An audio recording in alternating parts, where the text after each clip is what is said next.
The second one we go to is living in the fireworks. And this is when you go back and now talk to that wounded person, the spouse or the whole family, to see what's changed in them. How can you be a help to them? And it may be simply referring them into a support group that already exists. It may be getting them involved with a pastor, what have you, okay? But lining up that they're getting the counseling they need or the help they need. So you start to talk about them. How have you adjusted your lifestyle as a result of this addiction in your home? Okay? And why did you choose those things? You know, they may say, well, I made a list of boundaries. I had to quit the 3 ladies groups I was going to because I was just too embarrassed. I didn't want them to ask about my husband. So I actually just stay at home all the time now. Okay? So red flags should be going off in your mind. Okay? And what are your heart issues? Hand her that sheet we just went through with the anxiety and depression. What are your heart issues? What are you really feeling? Do you still love him? Or have you decided on divorce, you just want to see him healthy so you can divorce him healthy? Okay? Okay? And usually, and this is a gross generalization, usually, and I'll just keep saying spouse, but it's any family member, usually it's going to fall into anxiety and or depression. Okay? So we're going to look at what that looks like. Is their anxiety chronic? Is it a thing I wake up every day, I go to sleep every night with anxiety? I haven't had a good day for 4 years. Are you on any meds? Have you seen a doctor? Have you lost weight? Right? Okay.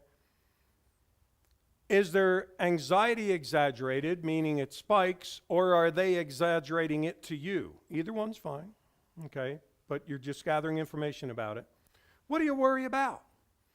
Would you describe your anxiety as more worry or tension? Okay?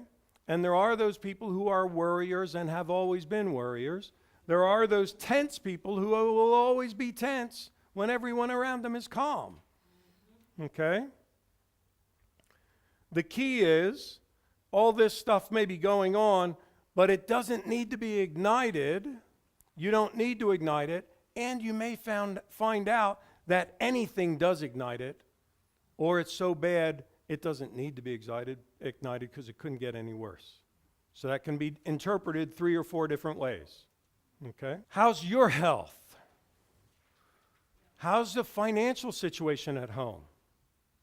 You know, are you really okay, or does the church need to help out with groceries because your husband's spending all the paycheck? Okay.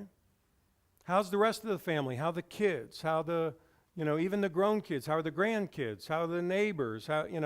How's the security of your husband's job? How about other relationships? Have you stopped visiting your parents? Because if your mom found out about what he was doing, she'd have you move home in a minute. And you just don't want to go there right now. You don't want mom involved. Okay? So you're really asking, are you hiding this from people, or are you telling people, and who knows and who doesn't and why? Do you feel keyed up all the time? Are you that ball inside a pinball machine? Okay? And that you're unable to relax, so what do you do to refresh yourself? What used to relax you? Are you getting out to take any long walks? Or going to the gym, or taking a swim, or going to an art show, or playing your guitar, or, right? Well, no, I can't enjoy any of that anymore. The whole time I'm just worried about my husband.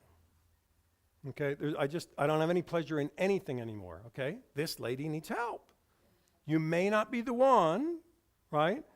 She may need, depending on her age, she may need a mom from the church. She may need a sister from the church, okay?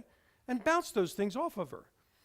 Say, well, it sounds like if somebody could hang with you, a couple hours every day, a phone call, or, help cook with you, or, come over when you're cleaning, or, is there anybody in the church that you had been close to that you don't mind if we bring them into the situation just as your friend, but they'll know what's going on and we trust their confidence?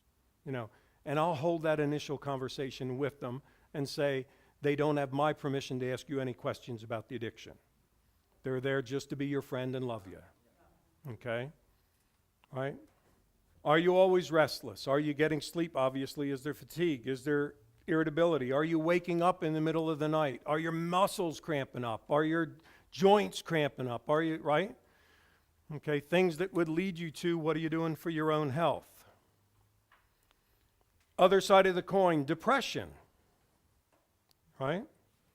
So sort of the difference between stimulants and depressants. Okay? Are they up here or are they down there? Okay? Anxiety is a racy feeling. Depression is a sapping feeling or a deflating feeling. Okay? So think of the things that we learned from the drugs that do those things. Okay? Is your depression persistent? Does it feel like it's running you over, it's chasing you wherever you go? Or is it just chronic? You wake up, it's already there, it went to bed with you, it was your pillow, and, And you know what? I not only can't pull out of it, I have no reason to get out of bed. Right? That's why when you wanted to come over, I'm still in my robe and slippers. But oh, by the way, I'm still in bed in my robe and slippers. I just have them on in case I need to go to the bathroom. Okay? Not so people can come over. Okay. How would you describe your depression? Sad all the time, empty all the time, hopeless, helpless? I'm starting to feel guilty myself about my husband's addiction. I can't get any positive thoughts. Everything I look at is negative, and my kids are starting to say, Mom, you're always negative. Mom, or I really feel worthless.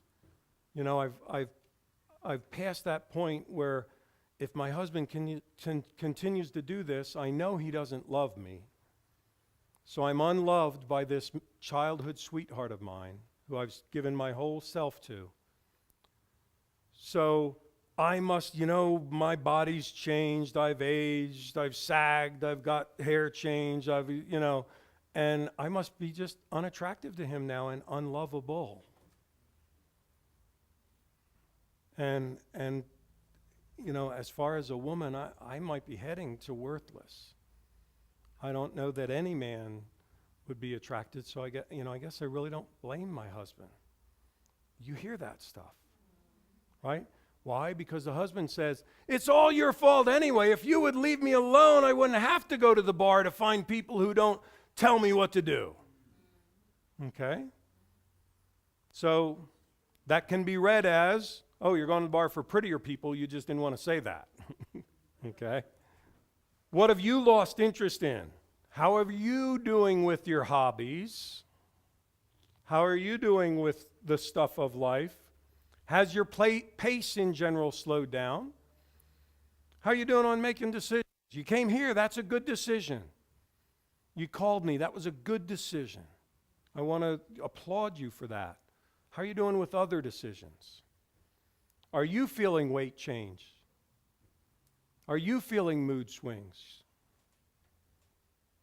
How's your focus? Have you been able to separate yourself from the addiction in your household and focus on what the kids need?